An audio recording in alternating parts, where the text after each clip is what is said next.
The viewpoints expressed on Night Fright are not necessarily those of the host, the staff, the sponsors, or the affiliate stations. Tonight's program may contain graphic themes or images. Viewer discretion is advised.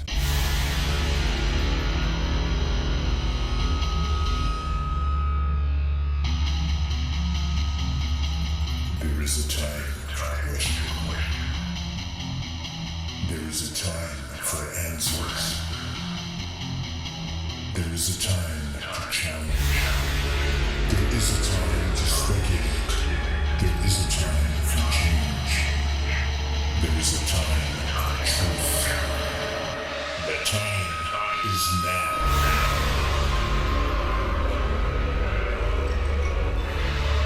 Welcome to Night Fright, your voice in the dark for harmony and conspiracy.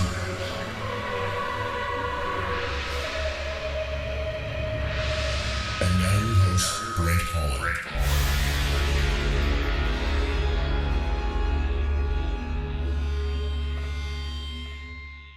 By the way, Kris, that was a double stack Marshall. I leapt off the top.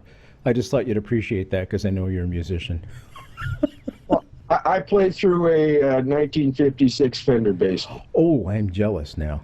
Okay, let's start the show. Here we go, folks, and we'll be talking more music as we get through the show. Showtime. Welcome to the show. Kris Millegan's here tonight. Kris is a writer, he's a researcher, he's a publisher, and he has a father who was in the Office of Strategic Services. That's the OSS. That was a predecessor, folks, to the CIA. He was also in G2, which is military intelligence. He was also later in the CIA, rising to branch chief head of intelligence analysis for East Asia. His father told Kris some rather strange things that he didn't quite understand in the late 60s. Kris was just a kid. These revelations led to over 30 years of research into the subjects of CIA drugs, clandestine operations, conspiracy theory, and secret societies. Now, fans of this show will know that we've had a rash of incredible guests on the show for the past, all summer long, for the past 2 months. William Law's been on the show, Len Kolodny, etc., etc. They're all from Kris's publishing house called Trine Day. Now, Trine Day was started when Kris brought Anthony Sutton's underground classic, America's Secret Establishment, an introduction to the Order of Skull and Bones, to a wider audience, published the book, Expendable Elite, by Lieutenant Colonel Dan Marvin, and a tale of Special Forces commander and his tangles with the CIA. Now, there's a lot of recent books that Trine Day has produced, and I would recommend everybody going to the Trine Day website. And as always, www.nightfrightshow.com. Those links will be there for you to click on. Now, let's get into the show. Kris, welcome to the show for the first time, and absolutely not the last time. We've got you now, buddy. You're not escaping.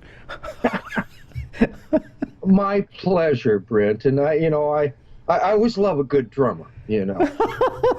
It's always good. I've played with many. Should we tell them the drummer joke just to start off? Folks, how do you tell when a drummer's at your front door? There's two ways. The first way is you hear the knocking. The second way is you're probably giving him a tip for the pizza you just ordered. We'll continue. Kris, what was growing up? We just had St. John Hunt on the show, another one of your amazing, amazing authors, by the way, folks. And you'll find that in the www.nightfrightshow.com archives as well, whose father was E. Howard Hunt. Now, what was it like for you growing up with a quote-unquote spook for a father? Well, I really didn't know it. I mean, we knew something was going on. We'd spent, time overseas, but the folks didn't talk about it. It wasn't something that was talked about it. The only thing that I knew about my dad being in the CIA was I would talk with my older brother and older sister. And I always figured that my older brother picked it up at Fairfax High School. because there was a lot of people from the CIA in Fairfax. I mean, the first time my dad ever told me he was in the CIA was when he had a meeting with me the day before my 20th birthday. I knew, but it was just something we never talked about. And it's something that St. John and I really relate to because, I mean, his dad was a bit more notorious and was really having a lot to lie to him, you know, when at the dinner table. My dad didn't really lie too much, as he just didn't say anything. St. John's a musician also. And he was down in Northern California. I'm in Oregon, and we traveled down to Northern California quite a bit to play music, and I had met St. John. I said, St. John, you're E. Howard Hunt's kid. Your book should be coming from out of New York. I mean, there was stories in Rolling Stone and everything, but it just never happened. What were they afraid of, Kris? What were they afraid of publishing? What was so revealing about the behind-the-scenes story of the CIA that they were afraid to publish St. John's book, and yet you championed it? Well, E. Howard Hunt is a very, very interesting fella. St. John's mother was very interesting. Both of them met when they were working for Averell Harriman, who's Skull and Bones, in Paris. So there's a long history there. I always find it very interesting why books get suppressed. And about E. Howard Hunt, it's basically, if you just start pulling any thread of E. Howard Hunt, you come up with amazing things. I mean, he started working with Nixon when Nixon was a vice president. So he knew a lot of things. He was involved in lots of different things. And so it's just another book that we did. It's about remote viewing. And it was very silly, and this author comes to me. He'd been with a major agent. The agent was all excited and everything, and this book was going somewhere, and then all of a sudden, it stopped. They pulled a plug on it. Yeah, and so I'm looking at this book, and I'm trying to figure out, now, what's the problem? Why are they scared of this book? You know? And it got down to, well, it kind of showed that there's another way to live. We don't have to just, you know, have war and kill each other all the time. There's, you know, it was almost, it was kind of a Buddhist outlook almost to a certain extent. And I found it very, very amazing. And so it has been a very, I mean, let me tell you, I don't know if you, I haven't been on your show before. So what my father told me, he'd mentioned some things about, because this was the late 60s, he says, how come all you kids are running around, you know, growing your hair long and doing drugs and wearing all these clothes, you know, and you're all doing it all at the same time, you know, what's going on? And he was very worried about heroin. And I told him, I says, listen, Dad, I don't even see the stuff. I smoke a little pot. And at that time, I'll never forget, my dad said, well, you're still making money for them. And the way that he spat out them, I knew he didn't like these people. Who were them? Well, we'll get to that. Okay. And so a little later on, it was the day before my 20th birthday, and I figured I was visiting the folks, and we were going to have cake and ice cream and stuff. I was married and had a kid, and he had a friend of his, Dr. D.F. Fleming from Vanderbilt, was visiting him. And he said, it's time to have a talk. And he took me in what I call my little brother's room and sat me down and looked at me. And the first words out of his mouth were, the Vietnam War is about drugs. There's these secret societies behind it. So, you know, wow. I'm 19, I'm thinking, okay, he's talking about the mafia, you know, in my head, because that's the only thing, secret society and drugs, the only thing I could think of. That's exactly what I would think of too. And then he said, and communism's all a sham. These same secret societies are behind it all. It's all a big game. Okay? And he says that, and, you know, it doesn't compute. I've been stuffed under desks because the Ruskies were going to bomb us. Yeah. Duck and cover. You know, I'm thinking, okay, my dad's not, you know, what's going on here? And so this little light bulb comes on my head and says, oh, Dad is having the drug talk with me. Okay, because he hadn't had the other one. Like I said, I was already married and had a 6-month-old kid. Okay, so I start to, I'm straightening up and I'm ready to say yes, sir, and I'm waiting for my father to tell me to stop smoking pot. But he doesn't. He ends up telling me all about his intelligence career, about when he started as an 18-year-old kid as an exchange student to the University of China, Shanghai in China in the 30s. And he went to this meeting in 37 at Oxford, a World Council of Churches with the Dulles brothers. And then he graduated from college in 39. He was supposed to go to Switzerland. He didn't go to Switzerland. He went to Washington, D.C., and soon ended up in the basement of the Library of Congress, first working for Donovan's first organization, COI, Coordinator of Information. And then he went from that to OSS, and then he got drafted, and OSS thought, hey, this is good. We can sheep dip you. You'll still be working for OSS. We're going to put you into the military. We're going to put you into G2, and we're going to put you on MacArthur's staff because we don't trust MacArthur and Willoughby. Okay? What year was this, Kris? That this was happening to him? 42, 43. Okay. Middle of the Second World War. Okay, thanks. Right. Yeah. And he they ended up putting him on as a personal and private secretary to a Dr. Hayden, who was on MacArthur's staff. And then Dr. Hayden came back to talk to Roosevelt, and he died.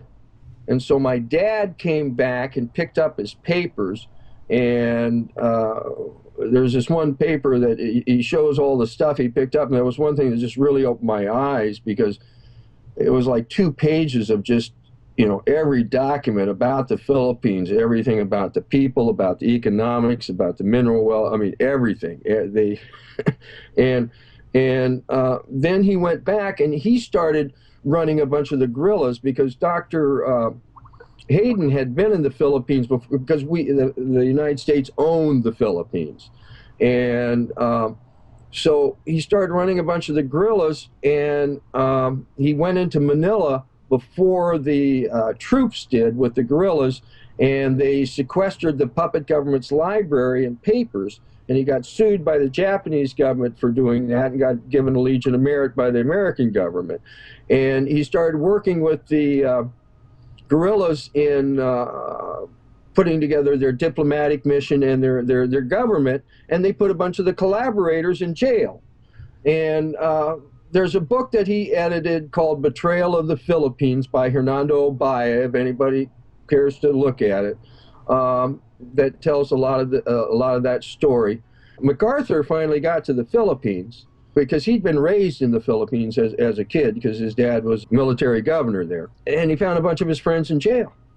And he says, well, who did that? And my dad was, quote unquote, responsible guy. So he said, get rid of Millegan. So they had to bring in somebody who was in both G2 and in OSS at the same time, and there was very few of them at that time.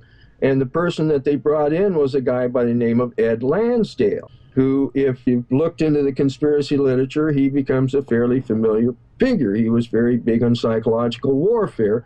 And during World War II, my dad started working in psychological warfare also when he was in G2. And then they moved my dad from the Philippines to being head of research and analysis for the invasion of Japan. And they brought in Lansdale. And within 2 weeks of Lansdale arriving in the Philippines, he stumbled across all the gold and everything. And then Lansdale went with MacArthur to run Japan. And there's a very good book, and if you can get him on, I strongly recommend Sterling Seagrave. He was the son of the Burma surgeon, and he wrote a book called The Gold Warriors. Can you give a bit of background about Ed Lansdale and how he connects to the Kennedy assassination? Well, Fletcher Prouty, who was the liaison from the Air Force to the CIA, In other words, if the CIA wanted to use any Air Force assets, they had to go through Fletcher Prouty. He was quite familiar with CIA operations. Fletcher Prouty, folks, sorry to interrupt you, just to give you an idea. In the movie JFK, Donald Sutherland plays a composite character, but 90% of it is Fletcher Prouty. Sorry to interrupt you. Yeah, no problem, no problem. And there's a picture there of the tramps, actually, and he says, that's Lansdale. Because Lansdale had a particular ring, had a particular way he held his hand, and you can see that the gentleman also has a earphone in his ear. And Lansdale was he was the there's two big novels about Vietnam, The Ugly American and The Other American. Lansdale was the prototype for both of them. He was the our CIA guy in Vietnam. There's a book actually by Gerald Posner, one of his first books, called The Triad. And in there he talks about one of the very few shooting wars between Western intelligence agencies. After Dien Bien Phu, we kicked the French left Vietnam, but they didn't leave the Golden Triangle. And Lansdale says, well, hey, you guys should go. And French intelligence says, well, we've got our Corsican buddies here and we're going to stay. And so Lansdale went and got his own Corsican, Lucian Conan, and they had a shooting war and took it over. That was one of the reasons why my dad left, because Lansdale went with MacArthur to Tokyo. They gave my dad a special aegis, because MacArthur didn't want him anywhere near Japan. They gave him a special aegis to look into the use of heroin and opium by the Japanese before, after, and during World War II. So he ended up going all over China, had interviews with the Sung sisters, and all kinds of things for this report about the Japanese use of opium. And then he went back to D.C. and was, as he told me, he was involved in a couple of alphas, and then he was in CIA right when it began. And then he was, like you said earlier, branch chief, head of all of East Asia Analysis Office. And then he went covert. He told me he got met on a street corner in New York City, got given a packet of papers and $10,000, and he set up the Pacific Book Company of Jakarta and New York. And then I went over as part of the family as a CIA front to Indonesia, because my father was from the West Coast and was a liberal. And they needed somebody liberal to send to Sukarno. So they sent my dad to Sukarno, and he set up a bookstore in Indonesia. And that was a CIA front, Kris? As a CIA front, yes. Was he laundering money through there? Is that what was happening? I don't know. I've been told by Colby, who wrote the book about Amazon, that there's a file in the archives with my dad's name on it. I'd like to go look at it, see what's in there. I'm working on a book on him. He'd be 100 years old, 2018. And he left the CIA, and he was, quote unquote, an independent businessman going to Indonesia. As I was growing up, he had an office. He turned this old chicken coop thing into an office, and had an office out in the back, and he had a TV show in DC for a little while, and just did different things. And then in 1956 he went to Vietnam. He went to the Far East. We were told as little kids that he was writing a book, and which never got printed or published, and I don't even think written. I've never seen it. And it was from that trip that led to his leaving the CIA, and it was with a meeting with Lansdale. And I didn't find out about this really, and he mentioned a little bit, but I didn't really understand it, because I mean, that first meeting, I didn't understand much of anything. I mean, they started talking about Vietnam. They started telling me that they were playing out a lose scenario in Vietnam. And, I was still a teenager. I was still wrapping my head around, let me see, we trying to kill each other, but there's rules in war. It didn't make sense to me. And then my dad's telling me that they're playing out a lose scenario in Vietnam. And then they start talking about psychological warfare and propaganda and sway pieces. And, I had no idea what they were talking about. It just didn't make any sense to me. Did drugs ever come up in the conversation, that they were funneling drugs through Southeast Asia, Vietnam, and coming into... He never really talked about that directly. Okay. He told me, he said the Vietnam War was about drugs. he said that. Yeah. And when I finally figured, I didn't really figure it out a lot, and because it was really hard to get my head around. And communism's all a sham. These same secret societies behind it all is all a big game. And then finally, I came across Anthony Sutton's book, right. And I said, "Oh, well, this makes some sense." And I came across that book in 1988.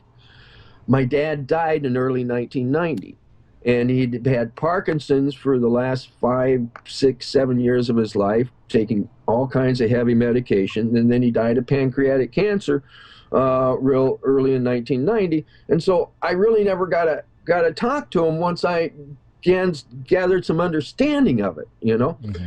And so I'm going through, I really learned a lot when I'm going through his papers after he died, even though his, a couple days after he dies, these two kids from some college show up and say my mom, "Hey, we'd like to go through your husband's papers," and she lets them in the door and lets them go through the papers, and so and I think that's one reason I found the most interesting ones in these off the way boxes. But so I'm going through his papers, and I look at this 1956 trip, and I see that he had been in Chiang Mai, Thailand. At this time, I was doing a lot of heavy research on CIA drugs.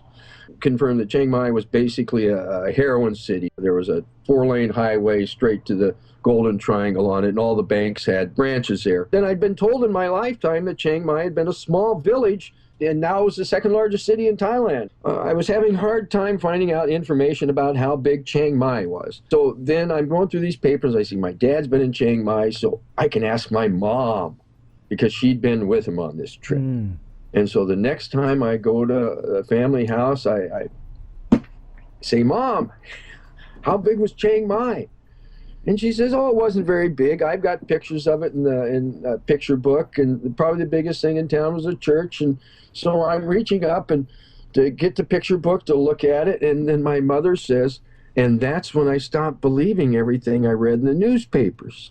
And I like that, because I'd ask my mother questions, and she was a very good CIA. I know nothing. I don't know anything. She wouldn't tell me anything. And so this perked up my ears, and so I'm looking at the picture book, and there's Chiang Mai, and there's a church, and it's obviously not a very big town. It's pretty much a village, and or a town. It's not a city.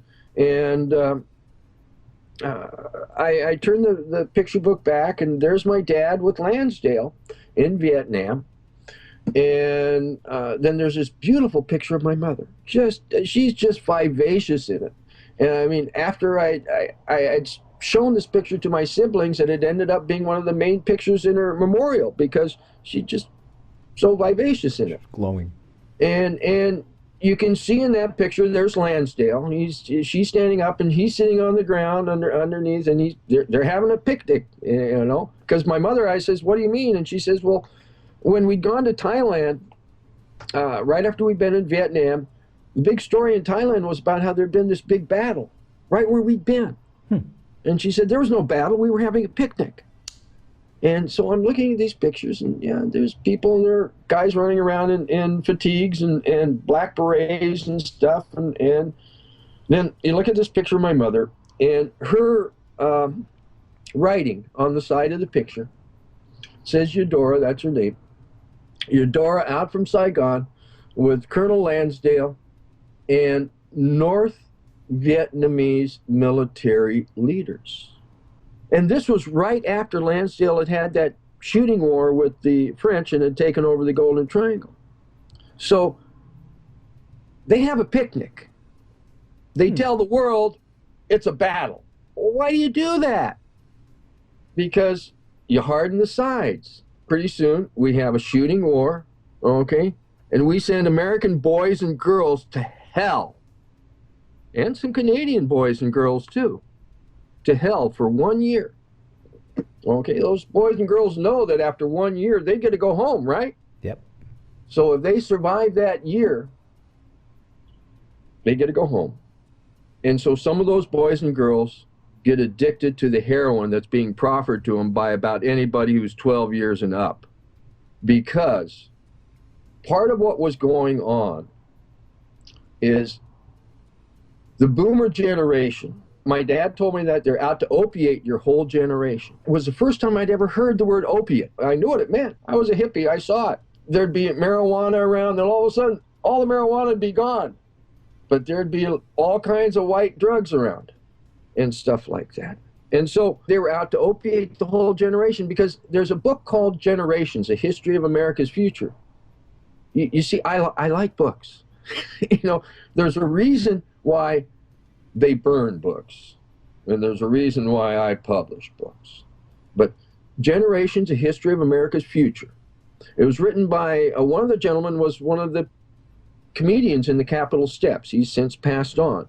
It's a very good book, and it goes back to the 15th century and shows that there's these series of 4 generations that push us together. We have a civic, an adaptive, a reactive, and I can't remember what the other one is, okay, that move us forward. And they show that in 1860, there was the civic generation. They were young kids, just young kids and starting to be teenagers when Lincoln was shot. And you have the war, an assassination, and opium. And that generation never came together. It never cohered. Some of them joined generations before, some of them joined generations after, some of them just went out in the woods and did weird stuff, okay? So, but what does that mean? Okay, well, when you look at the narrative and how we get controlled, okay, our first fail-safe device is what is known to us as the dialectic. Okay, I call it the dark hallway. In other words, you walk down a dark hallway, you might bump into one side, and then after a while you might bump into the other side. And the dialectic, you know, it's known to us, Hegel, historical dialectic, thesis, antithesis, synthesis. And if you can control both the thesis and the antithesis, you have a good chance at controlling the synthesis, right?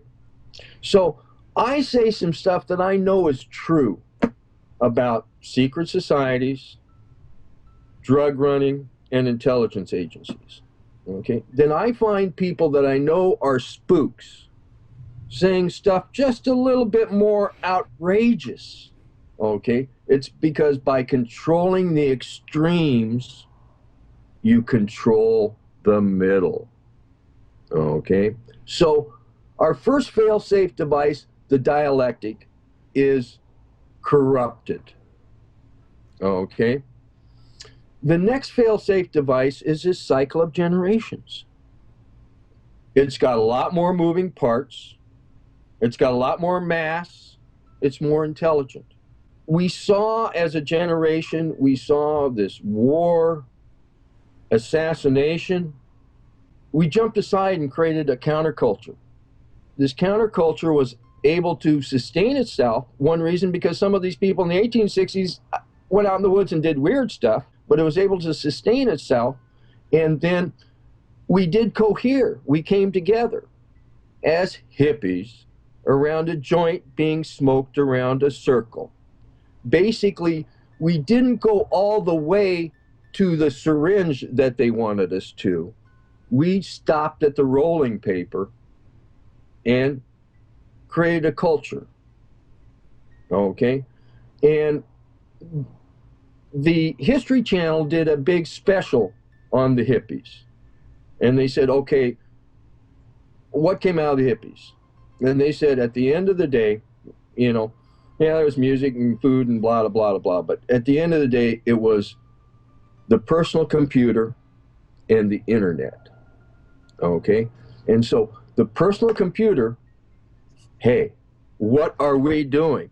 We are doing this on a personal computer. A personal computer allows us to do this, allows me to be a publisher, to produce books, allows you to do a radio show, okay? And then the internet allows us to talk to each other. So basically, these are the tools that we as a society all are using to fight this corruption, because that's all it is. It's people lying and cheating and stealing and using secrecy to do it with, okay? Now, in looking at this since my daddy told me in 1969, Lord have mercy, I've come to this conclusion of how the secret societies run the world. And it's a leviathan of 3 levels, and each level has 3 parts. The top level is mining, metal, and money. And Canada is very much a part of that, okay? Especially because mining.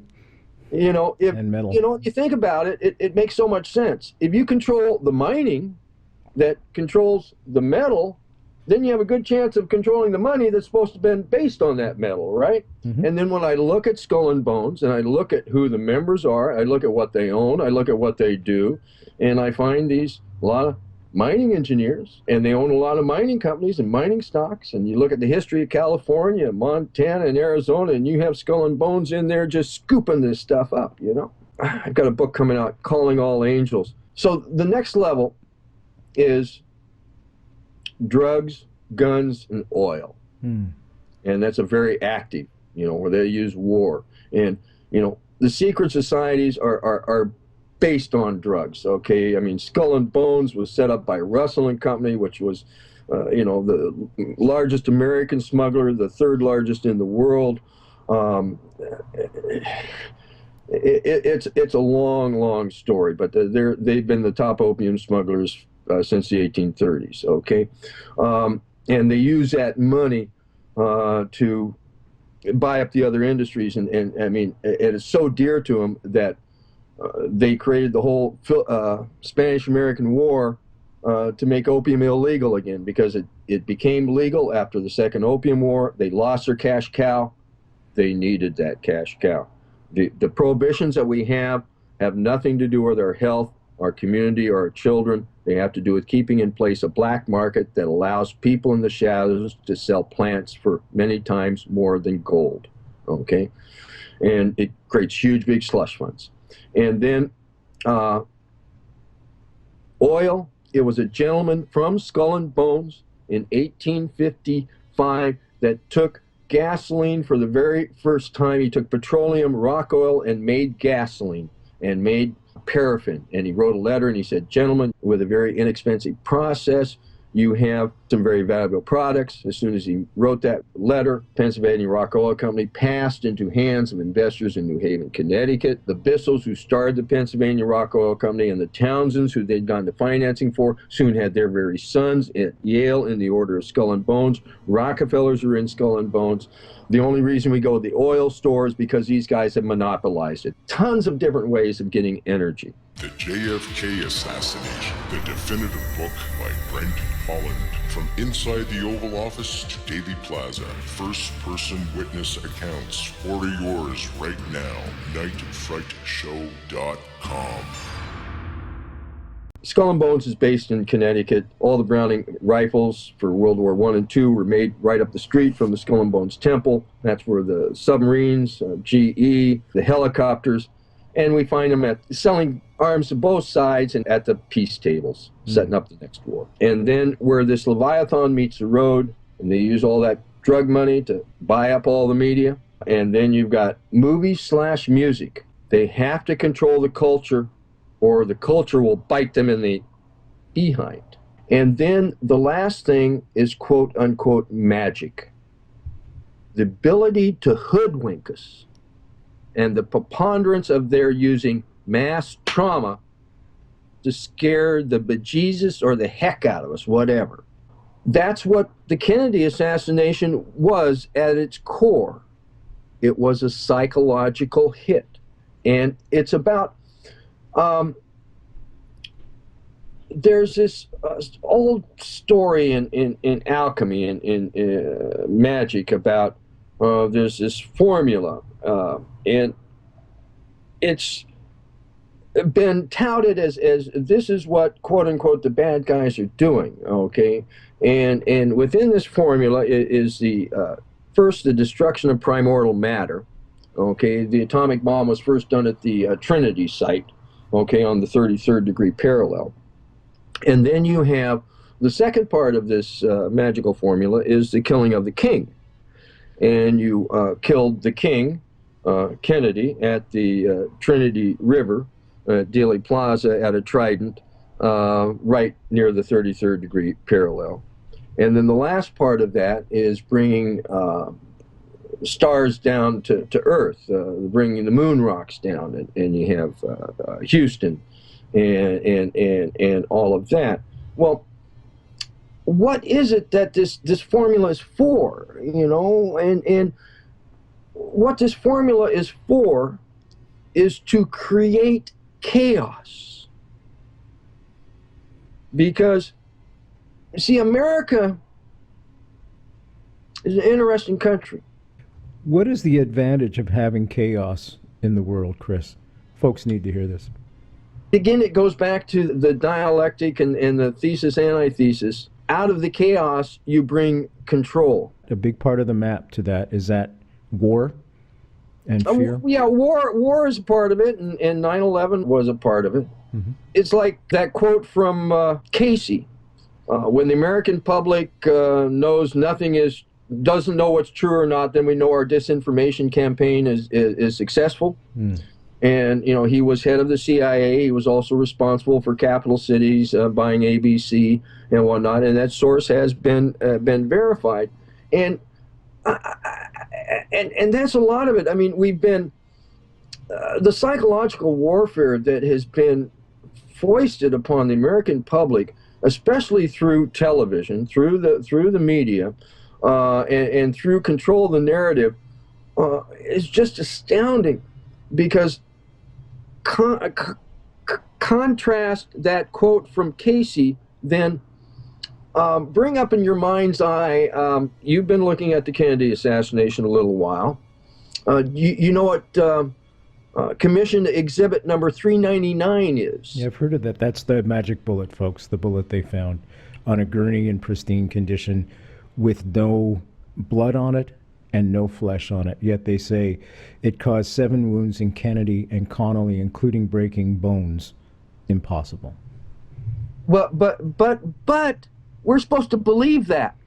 We're supposed to believe, okay, that is in the internal records. I mean, that is the bullet that they said did that.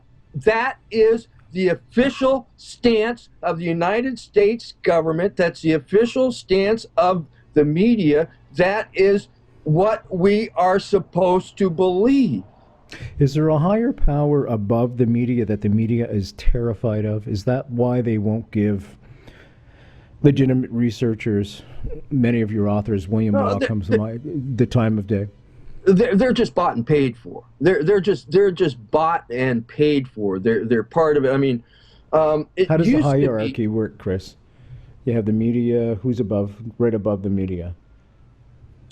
Well, the last time that somebody with some wherewithal, the United States Congress, tried to figure out, okay, who owns this stuff? Oh, okay. And they came down to 6 trust departments of the big banks in New York City.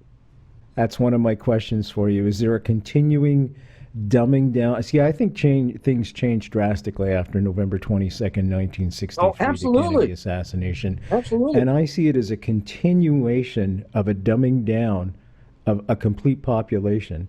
You had mentioned TV.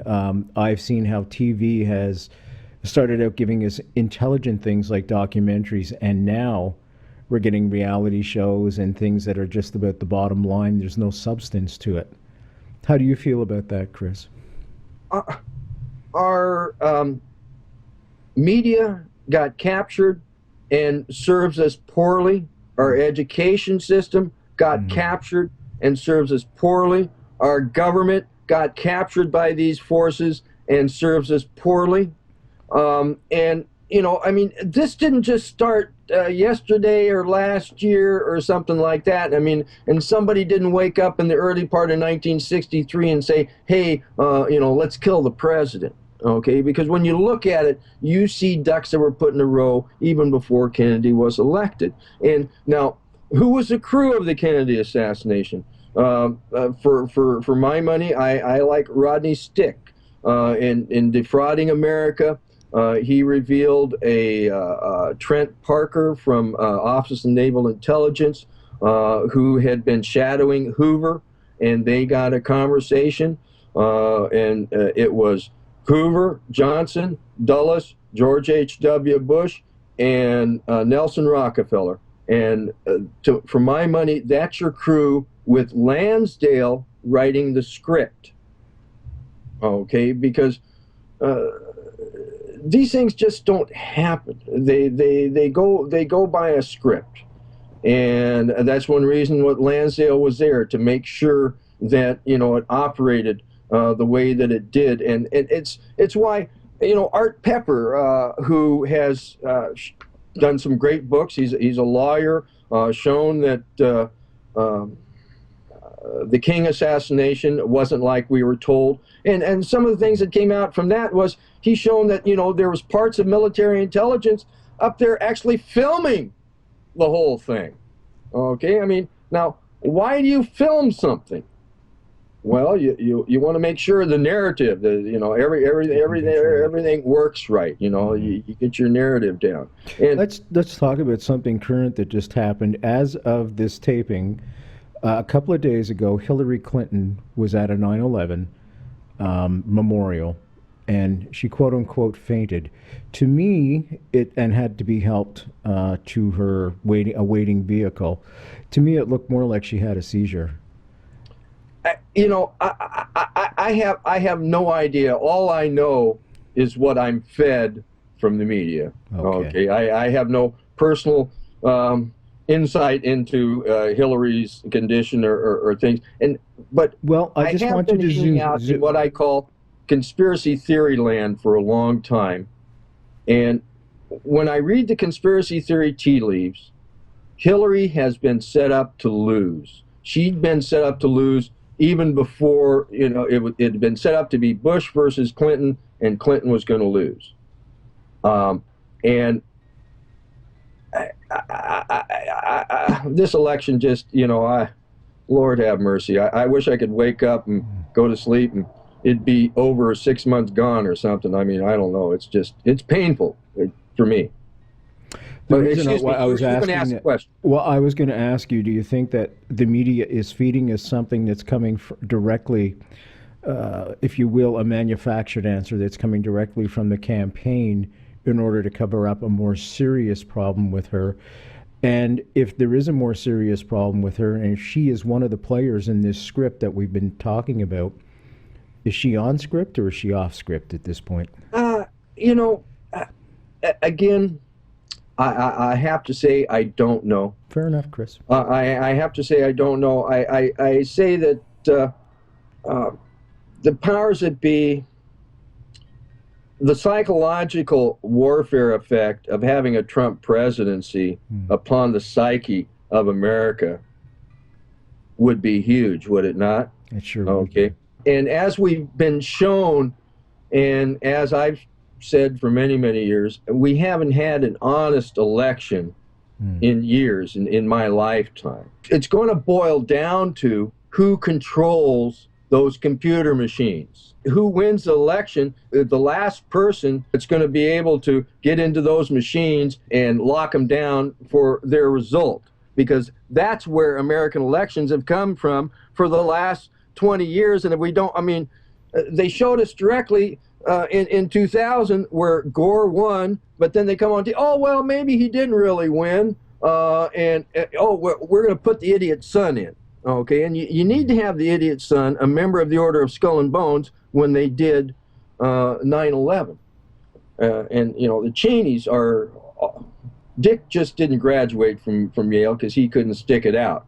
But there's 9 Cheney family members in the Order of Skull and Bones. Wow. I had no idea. No idea whatsoever. Okay, I want to jump back to your dad for a second and talk about psychological warfare. Did he give you any inclination at the time that he was working for the CIA doing psychological warfare, what the ramifications, some of the ops that he might have been working on at those times? Mostly the drugs. The drugs, okay. and it's my understanding, because it was that meeting with Lansdale that left him to leave. There's a dispute between my sister and I. My sister says she saw some papers which we never ever seen that says he left in '57. My father told me he left partway in '57, but he didn't leave totally till '59. Basically. After he came back from this trip in the Far East, I mean, things really changed. We'd been living on this farm out in the country a ways. All of a sudden, that farm was put up for sale. We were supposed to move to Rochester, New York. We didn't move that. We stayed in Fairfax. And then about another year later, my dad was suddenly appointed as a vice president of a college in Tennessee. Okay. And working with his main aegis there was working with foreign students. Do you know, Kris, if he, I assume that both you and he discussed the Kennedy assassination. I mean, it would be like anybody today discussing 9/11. Did he bring anything to the table that you were unaware of, given his close proximity with Lansdale? I mean, no, he didn't. Because, you know, my dad wasn't a overly political person. He was a Democrat, and he had been a precinct person. You know, we got Look and Life and Saturday Evening Post. We didn't get any kind of radical magazines or anything, and, you know, we just watched NBC News and stuff. I remember we were watching some white paper one time about Vietnam, and they were saying, oh, we didn't know this and we didn't know that, and my dad said, oh, we knew all that. But it wasn't really some way. And, you know, I got to thinking about it later on, and, you know, because my dad said he was talking to me because it was 10 years after, and he'd signed a thing earlier that said he couldn't talk for 10 years. And I got to thinking about it later on. I mean, it didn't really make much difference if he talked or not. I was his son. I didn't even believe him, you know, and because the narrative that they talk about is so far removed from, and especially then. I mean, it's just so far that people don't. I mean, people don't believe me now, you know, and then it's a real. Mine, you know, then what? So I started looking at CIA drugs, and then when you start looking at what I call CIA drugs, the dark side, which is the mind control side, it's just a real mind. MK Ultra. Of LSD. Yeah, and you know, all kinds. I mean, but it's there's all kinds of myths and disinformation and all kinds of. I mean, they did try and use LSD to you know, to do things, but LSD isn't as, you know, heroin's pretty easy to control. Here, kid, have some. Oh, you want some more? How about your friends? You know, LSD, people have intense experiences. Sometimes they tend to go off and proselytize or whatever. It's not as easy to control. They did use it to mess up things. There's people that say, well, you know, the CIA created everything about the hippies and it was all controlled, to people on the other side that say, oh man, no, it all just happened. I'm kind of somewhere in the middle, you know. That's fair. It's not as easy to always control people as you want. Let's talk about the Kennedy assassination some more. You've got something pretty spectacular set to go October 14th and 16th, 2016, folks. You don't want to miss this. Can you tell the folks what you've got planned for those dates? Well, it's an Oswald conference, and actually it started there in Toronto in Canada. We did Judith Barry Baker's book after we did Ed Haslam's, and I know there's lots of controversy. I spent 2 years on it. She is who she says she is. I've sat here as a publisher for many people. Sent me all. Nobody sent me anything that disproves anything. There's all kinds of chatterack and whatnot. But when we first did her book came out, and she wouldn't come to she wouldn't have a book signing. She wouldn't do anything. And so finally, when the soft cover came out, I said, well, Judith, you won't come to the United States because she'd been in too many hospitals and too many accidents. I says, well, what about Canada? Will you come to Canada? And she thought about it, and she says, okay, I'll come to Toronto. So I set up a thing there at Conspiracy bookstore there, and I says, well, when do you want to do it? And I says, the book's going to come out in fall. And she says, well, what about Oswald's birthday? And I says, great, she's going to come. Yeah, we'll celebrate Oswald's birthday. So we did it, and as we were doing it, I was, wow. This is a heck of a political act, because we're supposed to hate this creepy little guy. He killed our president, right? Mm-hmm. Mm-hmm. And here, Judith is celebrating his birthday. This conference is not in Toronto, though. No, this conference is in New Orleans. There you go, folks. But so she first came there, and we got tremendous response from the press, and it was nice, and so. Next year, I says, well, Judith, why don't you come to the West Coast of the United States?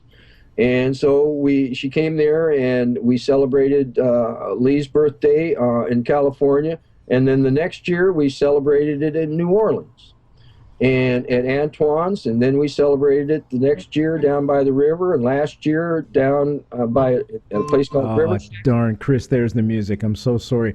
Thanks so much for coming on the show, folks. www.nightfrightshow.com. All the links to all the things we've been talking about will be there, including a link so you can get more information on this great Oswald conference taking place October 14th, 16th in New Orleans, 2016. Kris, thank you, my friend. Thank you. We'll see you soon. You take care, buddy. God bless. You too. God bless you. I'm Brent Holland from Night Fright. See y'all later.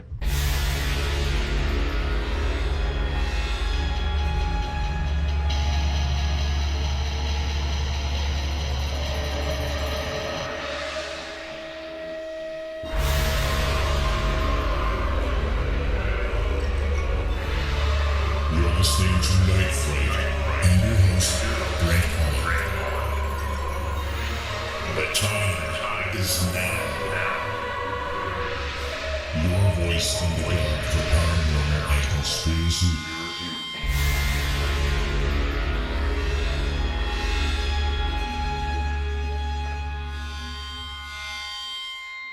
The JFK Assassination, the definitive book by Brent Holland. From inside the Oval Office to Davy Plaza, first-person witness accounts. Order yours right now, nightfrightshow.com.